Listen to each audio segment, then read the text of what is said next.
Assalamualaikum warahmatullahi wabarakatuh. Salam sejahtera, salam sehat dan sukses untuk kita semuanya. Perkenalkan, saya Dr. Dito Anurogo, MSc PhD. Saya dokter riset alumnus PhD dari Taipei Medical University Taiwan. Apa kabar teman-teman semuanya? Pada pagi yang cerah kali ini, izinkan saya menyampaikan materi yang sangat menarik.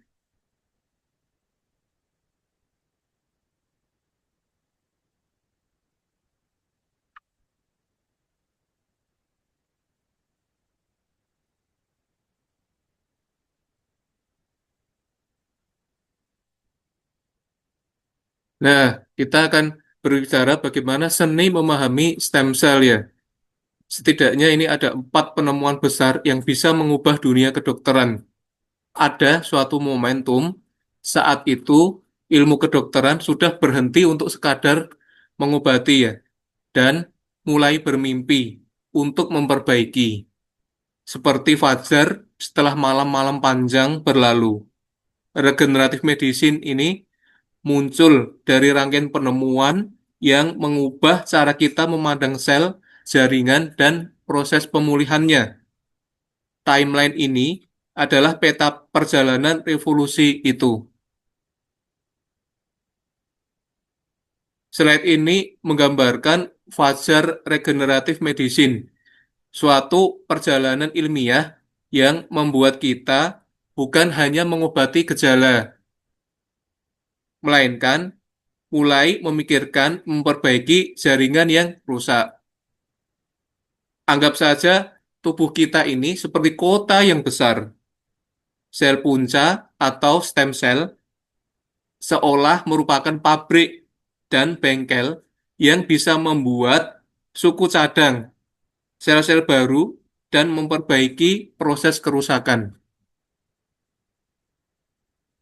Mari kita mulai diskusikan dari tahun ke tahun proses perjalanan yang sangat menarik ini. Pada tahun 1961, hematopoietic stem cell ini ditemukan oleh tim ilmuwan yang diketuai oleh Mykolaiv Entil. Di sini dimulai bukti-bukti kuat bahwa stem cell itu ternyata nyata atau real. Hematopoietic stem cell berada di sumsum tulang dan mampu membentuk semua sel darah, mulai dari eritrosit atau sel darah merah, leukosit, sel darah putih, trombosit, keping darah. Dari situlah ada dua konsep yang muncul ya. Pertama adalah self-renewal. Maksudnya sel-sel puncak itu bisa memperbanyak diri sendiri ya, tanpa habis, terus-menerus begitu. Yang kedua adalah differentiation. Jadi sel puncak bisa berubah menjadi sel-sel yang sangat spesialis, yang sangat sempit, yang sangat spesifik, yang sangat khusus. Dari sisi klinis, hal ini sangat dekat dengan praktek atau medis. Maksudnya, contohlah kalau seorang dokter ahli itu melakukan transplantasi sumsum tulang pada penyakit darah. Jadi bukan sekedar teori ya, ini fondasi biologis yang benar-benar aplikatif atau benar-benar diterapkan. Pada tahun 1981 sudah dimulai oleh Evans dan Kaufman tentang mouse embryonic stem cell. Di era ini, para ilmuwan berhasil mengisolasi embryonic stem cell dari tikus.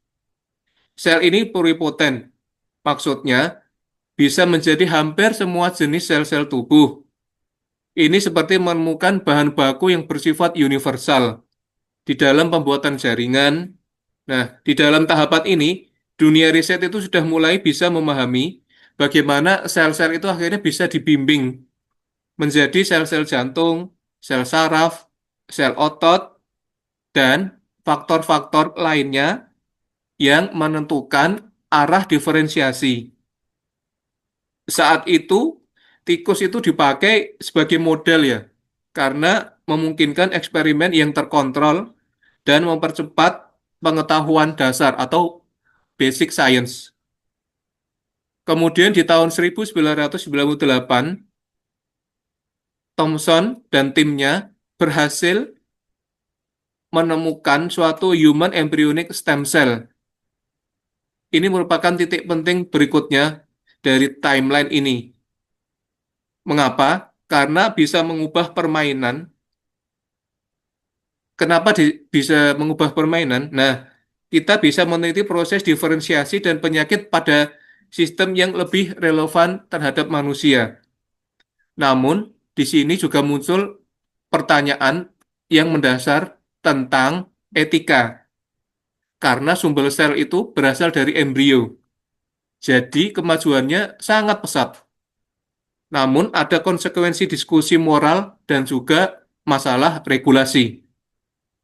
Kemudian pada tahun 2006, Shinya Yamanaka berserta timnya berhasil menemukan suatu induced pluripotent stem cell. Hal ini merupakan suatu revolusi besar. Kita bisa mengambil sel dewasa biasa, contohnya sel kulit, lalu mengembalikannya menjadi pluripotent dengan faktor-faktor reprogramming. Analoginya sederhana. Jika sebelumnya untuk mendapatkan bahan baku universal, kita bergantung pada sel-sel embrio, saat ini kita bisa mengupgrade sel biasa menjadi sel yang kembali fleksibel. Dampaknya pun sangat luas. Pasien spesifik disease model ini membuat induced pluripotent stem cell dari pasien lalu menjadi sel jantung atau neuronal untuk mempelajari penyakit pasien itu sendiri. Drug screening, uji obat pada sel yang mewakili pasien. Kemudian ada yang namanya personalized medicine atau precision medicine. Ini merupakan arah terapi menjadi lebih presisi dan individual, meskipun tetap ada tantangan keamanan, stabilitas genetik, dan risiko tumorigenesis yang perlu dikendalikan. Jadi bisa kita rangkum begini, timeline ini menunjukkan proses evolusi secara bertahap.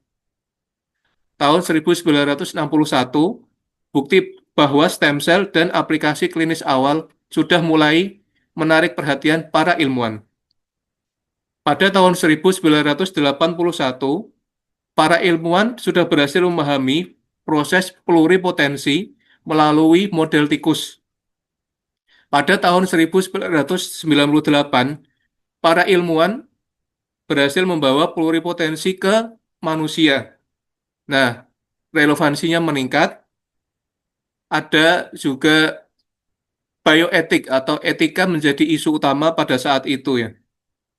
Kemudian tahun 2006, induced pluripotent stem cell membuka jalur lebih etis dan lebih personal.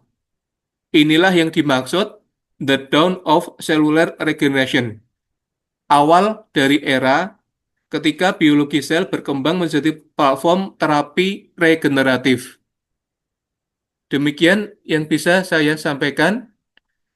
Mohon maaf bila ada kekurangan. Kebenaran semata-mata datangnya dari Allah dan kesalahan semata-mata datangnya dari saya selaku manusia biasa. Wabillahi taufik wal hidayah wa afumikum fastabiqul khairat. Wassalamualaikum warahmatullahi wabarakatuh. Sampai jumpa teman-teman semua di lain waktu. Salam sehat dan sukses selalu dari saya, Dito Anurogo.